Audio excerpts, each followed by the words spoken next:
Before packed stadiums,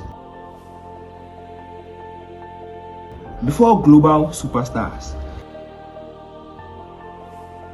there was a tournament where teams crossed oceans for weeks just to play football. Only 13 teams came. But what happened next changed the sport forever. Hi, I'm Kai, and welcome back to the series. In the last episode, we explored why the World Cup was created. Now, let's step into history.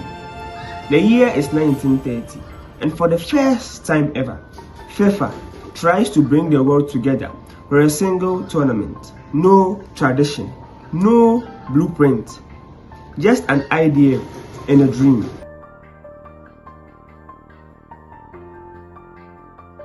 So why was Uruguay chosen as the host then?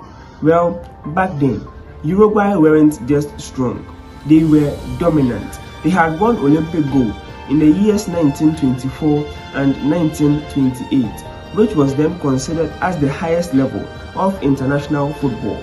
But even better, the year 1930 marked 100 years of independence for the nation Uruguay. Hosting such a tournament wasn't just about football, but also a national celebration. Uruguay even made a big and bold promise. They promised to cover the travel and accommodation expenses of each and every team that agreed to come. And even better, they built a stadium specifically for this tournament, which is the legendary Estadio Centenario that was built just in months, especially for this specific tournament. The Estadio Centenario became the heart of the history of football, but getting teams to Uruguay was a huge challenge. In the year 1930, there were no commercial flights for teams, no quick travels. European nations specifically had to travel across the Atlantic Ocean just to get to Uruguay, with some nations training on their ship with the aim of staying match fit for the tournament, surrounded by nothing but water. The journey took over 2 weeks. Because of this, many nations denied the invitation to participate at what would be the first ever World Cup in the history of football.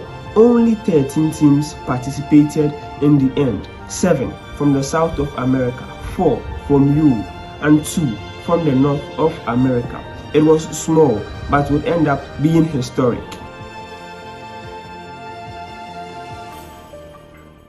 The tournament had a unique feel. There were no qualifiers. Teams were invited. Crowds were curious, excited, and unsure of what they were witnessing. Some matches had lower attendances at the beginning, but as the tournament progressed, the excitement grew. Teams like Uruguay and Argentina stood out with their skill, intensity, and their style of playing football. This sets them apart from the rest. This wasn't just football anymore, it was becoming a spectacle. The format was simple but brutal. 4 groups, only group winners or leaders advanced. No second chances, no knockout safety net. Every match mattered. The drama, it was immediate. There were heavy wins, surprising results, and most importantly, moments that proved only one thing, that international football had arrived. As the tournament progressed, 2 teams rose above the rest. Argentina, attacking, fast, and confident. Uruguay, dominant, disciplined, powerful, and backed by their home crowd. Both teams dominated their way to the final. The stage was set, but not just for a football match, but for a rivalry that would define the early history of football. The final took place at the Estadio Montevideo, Uruguay versus Argentina.